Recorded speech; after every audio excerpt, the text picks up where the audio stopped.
This week on Inside the Headset, we are featuring Tanner Jacobson, the head coach at Tyler Junior College. In this episode, Coach Jacobson shares his experience transitioning from a player to a coach, starting out as a young head coach, and his experience with the AFCA 35 under 35 program. If you like this podcast, be sure to follow us wherever you get your podcasts, and don't forget to subscribe to our YouTube channel to watch new episodes each week. Now, let's get inside the headset with Coach Jacobson. Coach, what's going on, man? How are you doing? Hey, I'm doing great. Thank you for having me. I'm super excited about getting you on, man. I didn't realize we kind of got, not necessarily too much crossover. We kind of play some high school football in the same area. So, I know you're a decorated South Lake Carroll Dragon, and had your high school playing days over in the DFW area. Just real quick, well, just talk about playing high school football in that Dallas-Fort Worth area. Yeah, it was awesome. So I know we'll dive into it probably a little bit in the future, but when I played, ended up at BYU, a lot of people always ask me, hey, what was it like playing in Texas? What was it like? Hey, I've watched Friday Night Lights. I've watched the movie. I've watched the TV show. Is it really like that?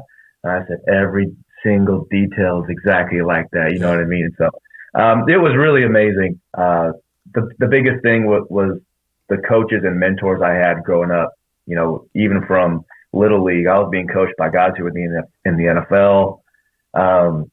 When I got to South Lake, the rich tradition was able to be, kind of grow up watching Coach Dodge run the program and build that through some older brothers that were in the program as well. And then being able to be coached by Hal Wasson, it was just an amazing experience to be part of such a wonderful community, that's so invested in youth and sports success, and that it was awesome. I couldn't think of a better place to grow up. Yeah, absolutely, man. Some definitely some good ball in that area. Now, after your high school career, you got the opportunity to go play for Cliff Kingsbury in his first year over at Texas Tech. You had a pretty decent roommate, I guess. Your first year in there. Just real quick, just graze over your experience at Texas Tech, and then we'll talk about kind of what prompted you to transfer out. Yeah, so it was great. I actually started my career at Texas Tech as a walk-on. And so, I played Texas high school football. I played against the best of the best. I won a state championship my junior year. Every year I was going against, or every week I was going against somebody, 5, 10, 15, 20, 25 offers. And, playing high school football at that level just gave me the confidence to say, I can play with anybody, going to the college level. I belong there and I can play there. And so I actually started my career as a walk-on at Texas Tech, kind of PWO before PWOs really blew up to what they are today. Yeah. And so played there, went there with, no connections really. Nobody that I knew was going to be there at the time. Got randomly assigned to a roommate named Baker Mayfield. Yeah.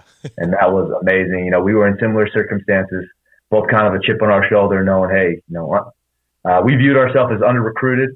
Probably didn't pass the eye test. Two pudgy guys walking into, college campus against, some specimens at that time at Texas Tech. A lot of hype around Cliff Kingsbury, and I was very fortunate to have a front row seat to his first year and, his style of coaching and his amazing offensive mind and organizational skills and leadership qualities. And so that was something that was great. And so I was kind of tossed into the fire, ended up starting, 5 or 6 games, maybe it was, as a true freshman, ended up playing and starting the bowl game, which we upset Arizona State. So it was really just a wonderful experience to be able to go in and feel so equipped, playing Texas high school football, going against the same guys, last year, the year before, and then we're playing again as freshmen against each other. So that experience was really great. Again, to learn from wonderful teammates. We actually started that year 7-0, and we ended up finishing a regular season 7-5. Okay. Right. Okay. And so to be able to fight the highs and lows of a 7-game win streak and then a 5-game losing streak and kind of turn it around and rally and win our bowl game and upset Arizona State. I think they were ranked, 11 or 15 at the time, and we were unranked in the Holiday Bowl. And so just kind of seeing that, now on the other side as a coach and being able to experience, again, the highs and the low of the lows That's right. of that sort of thing, and changes, and battling as a true freshman on the depth chart. Kind of my experience. Playing through, I felt like I experienced everything. Absolutely. I was a walk-on, and then I was a scholarship guy, and then I was a starter, and then I was a returning starter, and then I was a bench starter, and then I was in a position battle, and then I moved positions. Then I moved to offense for a stint at BYU, and then they moved me back to defense. And so it gives me a lot of empathy when I talk to guys, that I'm trying to do what's best for the team, and they feel sometimes they may be getting slighted because there's always those guys who not necessarily fit a position perfectly. I experienced that, so being able to empathize with those kind of kids and talk, hey, I've experienced it, the whole spectrum of college football, starter, walk on, blah blah blah blah blah, is something that makes me a little bit unique in my position. Absolutely, yeah. To be able to draw on those experiences is probably huge, and honestly, especially in the uniqueness of junior college football, probably advice as guys are going on to get recruited, and even dealing with some of the players that are on your roster currently. Now, you mentioned BYU, so you did your 1 year at Texas Tech, and after your time there, after your first year, you decided you wanted to make a change. What prompted that change, and then tell us what you went and spent the next 2 years doing. Right. So I had made the decision, even before my recruiting process started out of high school, that I was going to serve a church mission for the Church of Jesus Christ of Latter-day Saints.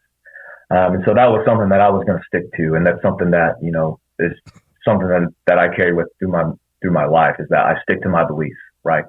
And nothing's going to bring me off of that tether. So I think that was part of the reason why I was I viewed myself as under recruited, or didn't get the looks that, I wanted, which, is not foreign to most guys. Yeah. I think most competitive guys always want to be the best. They want to have all these opportunities. But, I had made the decision that after my first year of playing college football, I was going to go serve a mission. So I left Texas Tech, and, and at that community, it's not, every day that somebody comes in and plays and then disappears for 2 years and goes and preaches the good word of the gospel, in a foreign country. I spent 2 years in Cochabamba, Bolivia, and some other surrounding cities, to give back.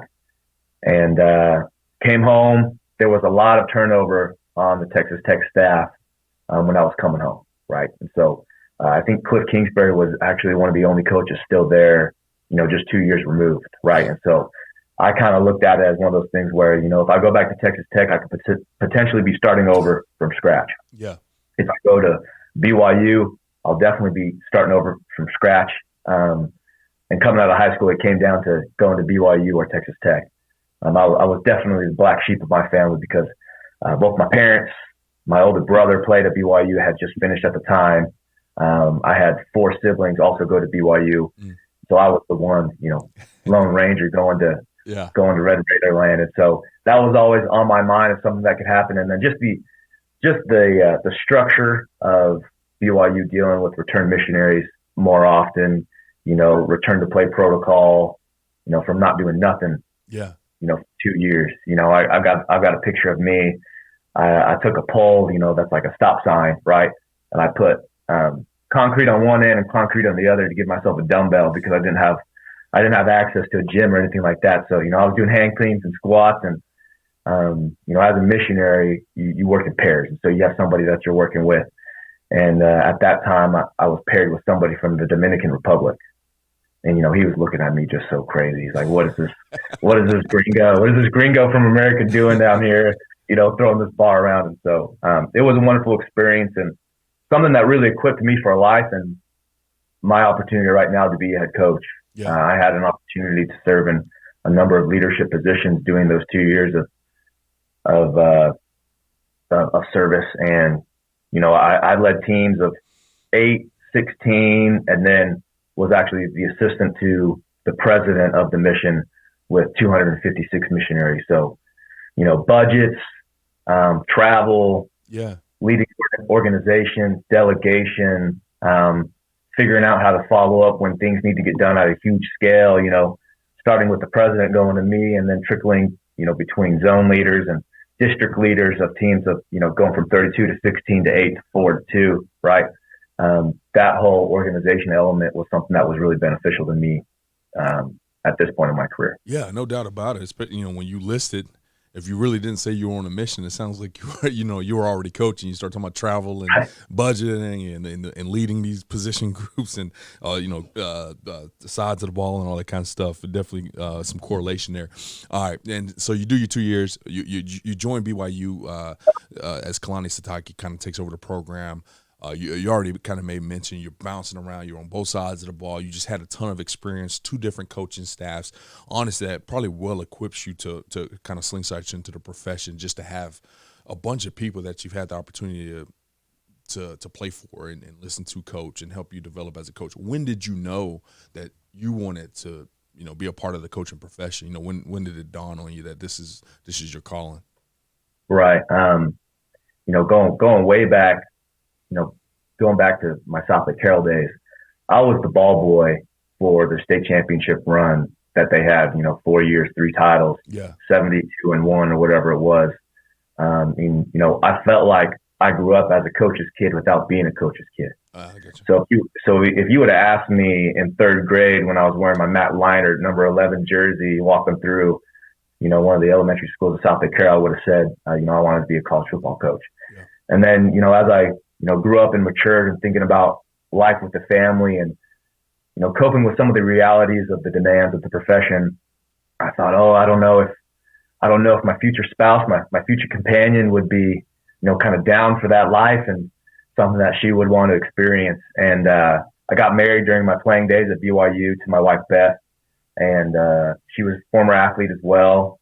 She actually played junior college basketball before we met out at BYU. And so she really pushed me to chase, whatever I was passionate about.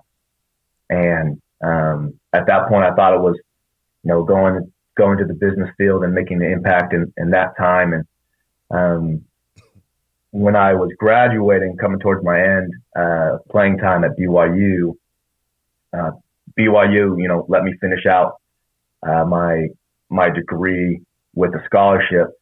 And, I wanted to feel like I was earning that scholarship still. And so I had that last semester, finished in December in the Idaho Potato Bowl. And then I had that other semester that I needed to finish with my degree. And so I asked Kalani, I said, hey, you're going to be paying for my scholarship. I'd love to be able to help anyway and be involved in the coaching side and the football side. He said, I'd love to have you. And so that kind of semester, working with safeties, working under Preston Hadley, who's now the defensive coordinator at Northern Colorado. My wife would tell me every day, you just come home happy.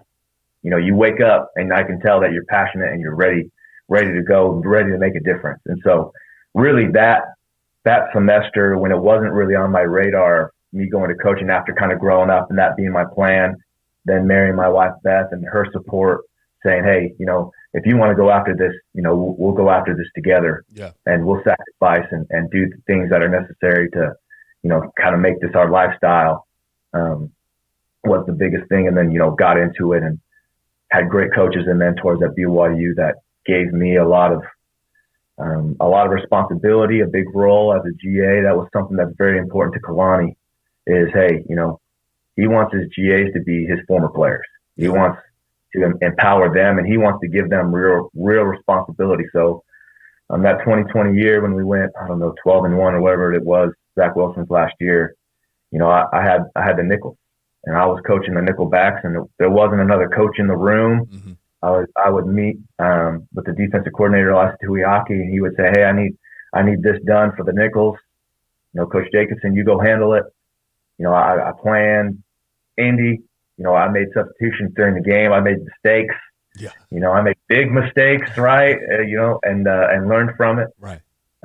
And then, also on the special teams aspect, I was coaching kickoff return that year. And, I was the kickoff return coach. Again, I was calling plays as a GA. In my role, I was creating depth charts under, obviously, Ed Lamb, the special teams coordinator, and I would meet with him weekly and do that kind of thing. And so, I was very, very fortunate as a young coach to be given so much responsibility to really prepare me and, learn through the fire and do that kind of thing. And so, I can't express my gratitude to the BYU coaching staff, both as my coaches that coached me as a player, and then, mentored me and continue to mentor me to this day. It was just the best experience. I think I had the best experience that GA could ever have. There's no doubt about it, especially when you start talking about that level, when you get to that FBS, I know BYU probably was moving as a G5, but it's definitely a P5 kind of operated program, and is a P5 program now. Your GAs typically aren't going to coach. They're going to be more behind the scenes. So just to be able to kind of have some of those front-facing opportunities is huge. Now, being a former player, and definitely having a coach with that kind of mindset where he's going to come and take his former guys and make sure that they can come and fill the GA spots. I'm not saying it's easy. It's probably still hard to get that role, but you got that role. Really, those hard jobs are the ones when you start reaching out to these programs that don't really know Tanner Jacobson, that now you got to start using your resources and things like that. So you get this opportunity to go coach DBs and be a special teams coordinator at Snow College. How did that come about? How did you use your network? How did you get in contact with them? Just tell us that story about how you got the job. Right. So Snow College is, right down the road from BYU. Yeah. Probably about an hour and a half to 2 hour drive. So, everyone's very aware of Snow College. BYU does a great job recruiting the state of Utah, from the high school to the junior college level. Yeah. So, it was just kind of through connections. And, again, I went to my mentors, that were the coaches coaching at BYU at the time. I said, hey, here's an opportunity for me to kind of expound my role, and kind of go out on my own and get some real experience and continue to grow in that experience. And, they all said, go do it. Right. They came from an experience where they kind of started at lower levels and then worked their way up. And so I saw an opportunity to really get some development as a coach. And so Zach Erickson reached out to me, seeing if I was interested. And I was actually hired as a special teams coordinator and running backs coach. And so, the opportunity for me had been working on the defensive side of the ball to go and transition to the offensive side of the ball. I was trying to be a forward thinker and think, okay, I want to really be a well-rounded coach and be able to know how different sides of the ball views the game of football, from an offensive mind, from a defensive mind, from a special teams mind. So I got hired as a running backs coach, and then there were some shifts on the staff about a month in, right? And so we were actually preparing for a spring season due to COVID, right? So I coached 2020, fall 2020 at BYU, got hired January or February 2021, Snow College, and then I think we were playing games in March, right? Yeah, that's right. And so, I kind of hit the jackpot where I got 3 seasons in about 18 months. Yeah. And I think that was just super beneficial for me in my career, to have more responsibility and then, kind of excel at 2 times the rate, having back-to-back seasons. And so, not to digress too much, going back to getting hired at Snow, was a running backs coach, learned the offense, was ready to go, had already started working, little fall camp or winter camp that year with the running backs, and then some shuffling happened and the DBs were open. I said, hey, I can coach DBs. Again, going back to the empowering that the BYU coaching staff gave me of, letting me run my own room. I said, hey, I can do it.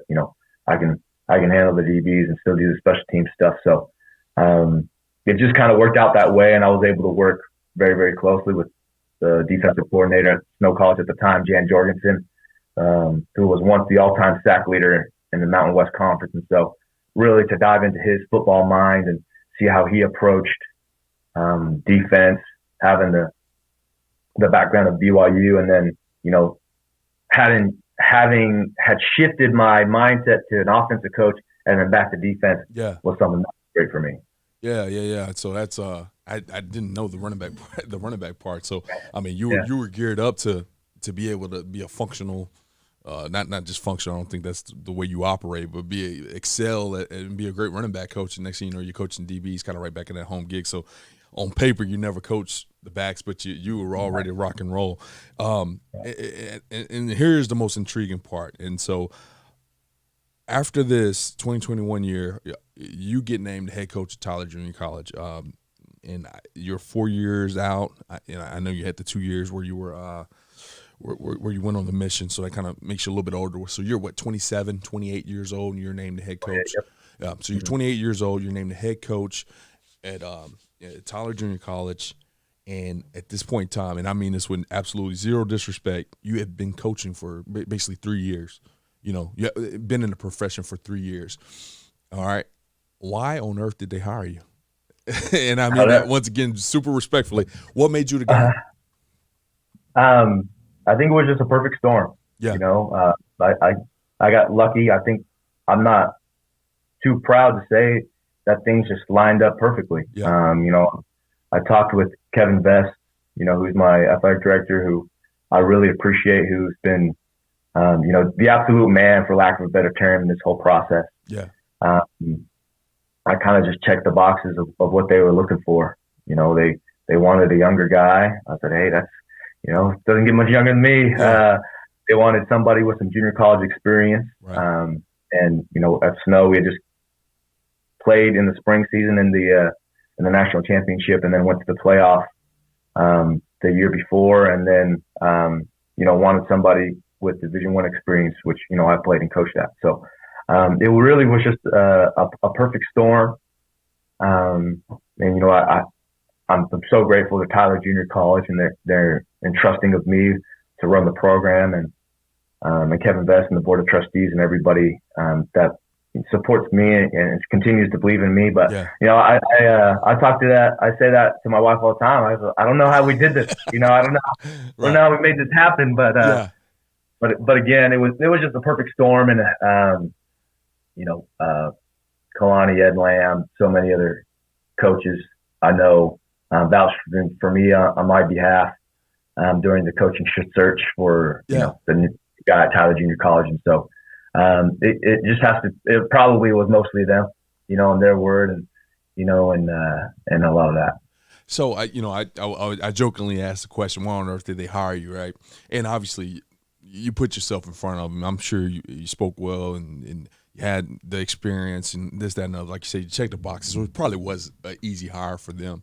I guess the more crazier question, and I really asked this, is 3 years of coaching experience. What on earth made you apply for that job? What made you go and seek that job and not say, all right, hey, in a couple more years I'll be ready. But you're 3 years in and you're after a head coaching gig. What made you go attack that job? So, again, I've always, when I was a little kid, I always wanted to be a head coach, and then kind of lost that with some of the realities of the demands of the profession as I grew up and matured, and kind of realized what I would be getting myself into. And then, even while I was playing my freshman year at Texas Tech, I was paying attention coming from South Lake Carroll, a place where, very organized, very historic program, very detailed program. And so I had kind of been taking notes and was kind of more aware of some other things, or at least tried to be. And I actually didn't know about the opening of the position until a coach that I had coached with at Snow, who had recently left, reached out to me. And he said, hey, you should apply for this job. And I said, oh, that's funny. That's good. Yeah. Hey, thanks. He goes, no, seriously. He really encouraged me. His name's Kenzie Kearns. He's now the offensive coordinator for Panhandle State out in Oklahoma. He said, no, really, you should apply for this job. And, I sent it to my wife and said, hey, I'm going to apply for this job, just letting you know. What's the worst that could happen? They tell me no, right? And so I actually missed the deadline for the job application by a day. And so I had to get it all done. Sent Kevin Vest an email, which I got no response, right? I said, hey, sorry, I was late, a day late. I didn't see it. I just saw it today. Apply as soon as I can. No response, right? I applied through the school system, right? Mm-hmm. TKC. Actually got a deny email saying, oh, I'm sorry, the job posting is closed at this time. Please follow Tyler Junior College for more job opportunities, right? Yeah. And so, I'm actually playing golf with my wife at that time, down in St. George. And we get the email. I'm kind of bummed out, but I'm like, oh yeah, easy come, easy go. Think it was a long shot. Yeah. And then a day or two later, I get this phone call from this random number. I say, hey, this is Coach Jacobson. Hey, this is Kevin Vest. How are you doing?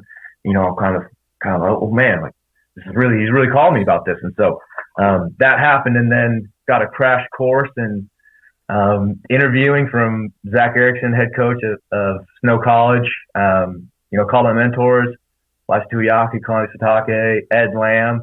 Say, hey, I'm interviewing for this job. What do I need to know? I got 6 hours.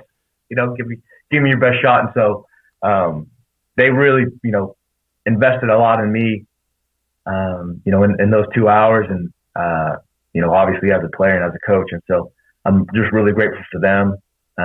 Ed Lamb especially, took me under his wing, helped me, get prepared for the interview process, what that would look like, what questions to ask, maybe some things that I hadn't thought of, moving from a position coach or a coordinator. In basketball, they say moving those 18 inches from one chair over to the next, kind of things, how to rewire my brain and look at things from different optics and different views. So really hit that crash course to get ready for the interview process. Yeah, that's crazy. And this isn't the same thing, but Cliff Kingsbury in 2013 that he became the head coach. At this point in time, I had just completed 3 years of coaching high school. I had my first receiver's job at Texas A&M Commerce, and my dad, who is a football guy, you know what I'm saying, but not a coaching guy. He didn't understand the profession. He calls me. He's like, hey, Texas Tech is open, man. Why don't you apply for the head job there? And I'm like, are you out of your mind? You know what I'm saying? So maybe I should have applied for it. I could have beat Cliff Kingsbury out, but I doubt that, man. Yeah. But no, it's crazy that you kind of went out on a whim, and you end up being the guy, man. And that's a testament to, the people that are around you, the coach that actually suggested and pushed you to do it, even though it was a day late, and all those guys, like you said, that you kind of rallied around to go through this interviewing crash course. Now you had the opportunity to be there for a while, for at least a year. What was some of the takeaways that you have from this first year? And I say this, you mentioned that first year as a GA, and you kind of jokingly said, hey, made some mistakes. Did you kind of feel that way as a head coach? Just what were some of the highs and lows of being a first year head coach at such a young age? Yeah, so it was definitely drinking through a fire hose. Yeah. Right. There was just so much happened at a time that all new. It wasn't like I was at a program before and know the people, and then taking over the head job with some familiarity of the college and the program and the players and things of that nature. I signed and officially became the head coach, I think at like 1 in the afternoon, and they had spring practice at 3, and I was out there, and then I was the head coach. And so it was something very, very, it was pretty bizarre. The biggest disservice or biggest thing that, I wish I could have done better was get to know the players that were already there a little bit better, right? Yeah. Because usually in this profession, you have some time to, you meet their mom and dad, you recruit them, you know everything about them, you know everything about their hometown. Yeah. And, coming in, having to learn 120 guys, not, names, right? Yeah. Let alone personality, just names, getting to know that. I try to coach at a very personal level. Understand backgrounds, strengths and weaknesses of every player, everything like that. And then, I remember when I first got the job, I spent hours and hours watching game tape. Mm-hmm. This is who we're going to be on the field. This is going to be our personality on the field. And then now going into year 2, I mean, I don't really think about that very much. I leave that to my coordinators. Yeah. And let them, decide. I tell them, hey, this and that of how I want to be, how we can play complementary football. But, I spend all of my time thinking about the program as a whole. Who are we going to be as a team off the field? Who are we going to be as a team in the cafeteria? Who are we going to be as a team in the classroom? How are we going to operate on campus? How are we going to, work as efficiently as possible? And how are we going to develop trust and unity as a team? And so, just that was the biggest thing as I was, kind of thinking, reflecting this past year. That was probably the biggest thing, highs and lows. There's so many, right? For sure. Highs, we go on a 4-game win streak, beat the number 1 ranked team at the country at the time, on ESPN, ESPN Plus, right? And so, that was definitely high and a high moment. And then, we go in to the last 2 games. All we need to do is win 1 to host the playoff game, right? To finish second in the regular season for the league, and ended up on a 2-game losing streak to finish the season. And all of a sudden we're riding this major high of, hey, you know what? We're in the driver's seat to, we're two, excuse me, we're a couple wins from winning the whole thing, and then to have that 2-game or slide to end the season, was really disappointing. And, really just kind of takes the wind out of your sails, after finally feel like you're building some momentum. And so, listening to a lot of coaches and their post-season things, seeing how they end, I'm paying attention to a lot of people. And so, just learning from that, highs and lows. Yeah. And just really understanding, hey, it's not the X's and O's, it's the Jimmy and Joes. And I'm not saying that from a recruiting side. I'm saying that from the strength of the people that are underneath those pads and helmets, right? What can I do to make sure, they're different? One of our core values as a team is mastery.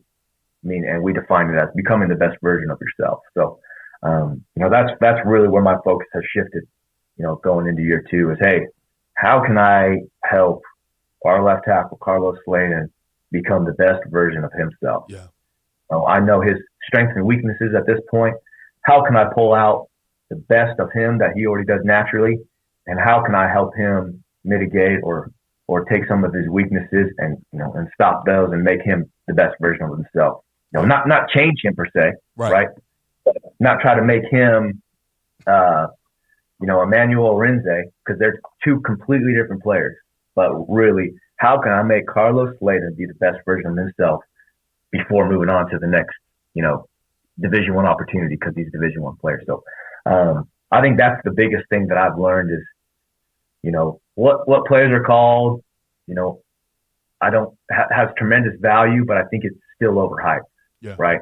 I think the biggest thing, and how I'm trying to find success in the profession is, hey, how well equipped are players coming from Tyler Junior College to face, the next 2 years of playing college football, number one, and then, 5, 10, 15 years out, are they equipped with, the necessary qualities and experiences and struggles of, hey, waking up early, being on time, doing things the right way, and becoming the best version of yourself. Absolutely. And that's I love your passion for that, especially being at the junior college level where you really get to just borrow those guys. I mean, high school, you get 4 years there.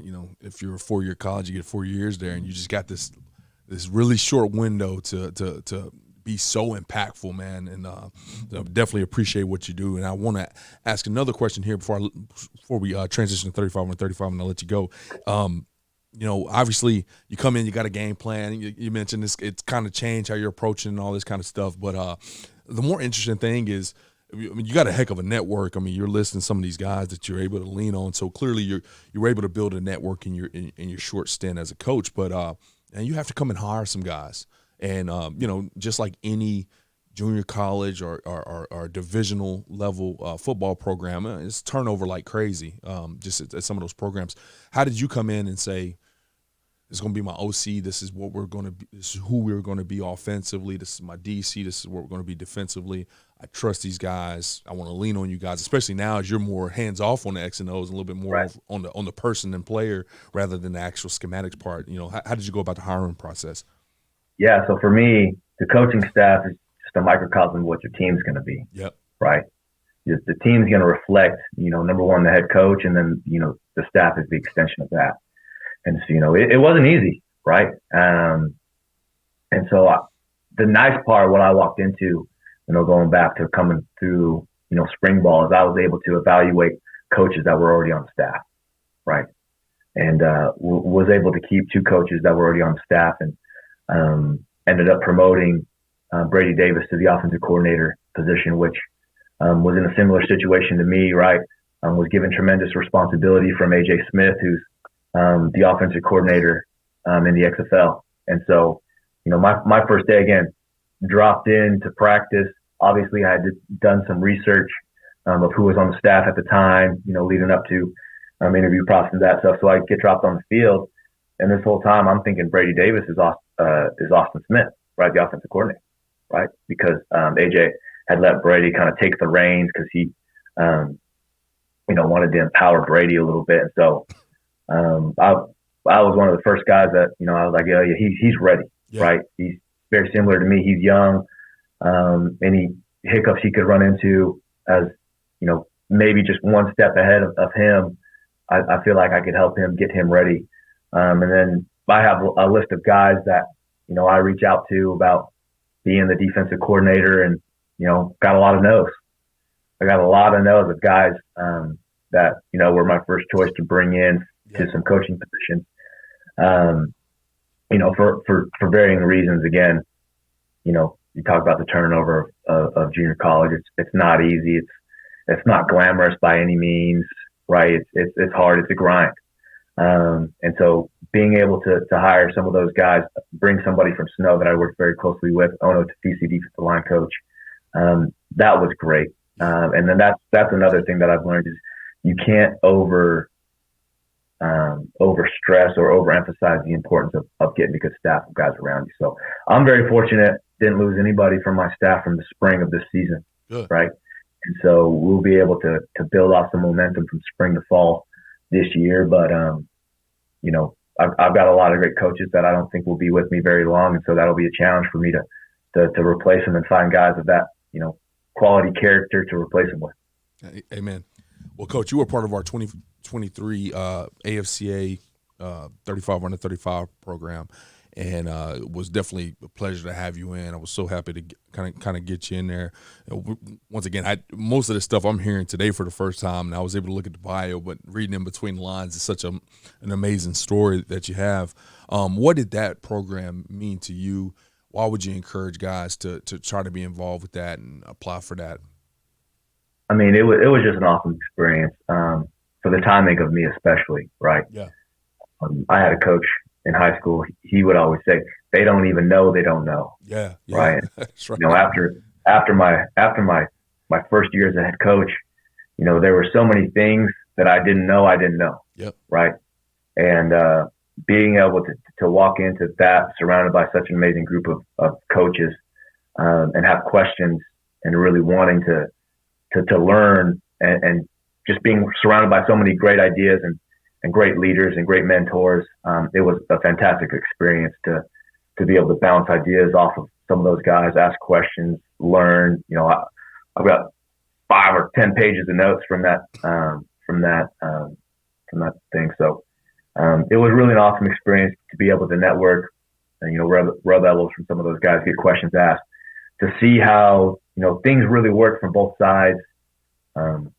With the search agency and the agents coming in was something that was very, very beneficial. So I've already encouraged a lot of people to apply for the program because I think it's great. It's something that helps me almost daily to think back at some of the things said, hear some of the coaches share their thoughts, have some of my questions answered, right, as a head coach, and being able to implement those from the program, just these past 4 or 5 months has been very beneficial to me and my program. So again, I would recommend anybody to try out or to apply for that and have that opportunity. No doubt. Well, man, you gave a great answer. I was going to say, if you didn't get anything from it, at least I see your the AFCA water bottle behind you, so at least you're getting some good use. Oh yeah, that's right. Yeah, getting some good use out of that thing. Well, Coach, man, what an awesome story, man.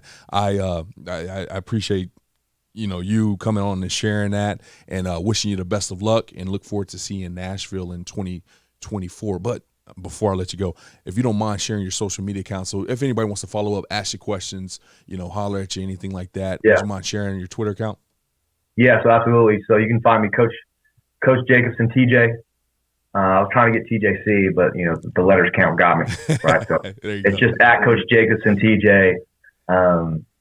Give me a follow on Twitter. Reach out, any questions you have, offensive, defensive, special teams, anything that you'd ever need, let me know. And again, thanks to you, Mario, and thanks to everybody at AFCA. I've never missed a coaches convention since I got into this profession. So thanks to you guys and all you do and all your sacrifices. I know it's not easy. It's busy. It's a grind. You're on the other side of things, making things great for us as coaches. And so just want to take this time to thank y'all for everything that you do. Yeah, no doubt, man. I appreciate you once again. And like I said, I see you in Nashville in 2024. Let's keep that convention streak alive for you, okay? Do it. Yes, sir. Have a good one. Thanks for listening to this week's episode of Inside the Headset.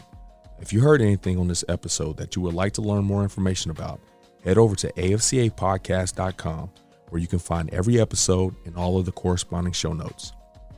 While you're there, take a second to rate, review, and subscribe to the podcast. If you have any questions, comments, or suggestions for the show, please let us know by sending an email to podcast@afca.com. Make sure to follow the podcast on Twitter at Inside the Headset and tag it when you share each episode. You can stay up to date with all things AFCA by following the @WeAreAFCA Twitter account. Every episode of Inside the Headset can also be found on your favorite audio streaming platforms such as Spotify, Apple Podcasts, and YouTube.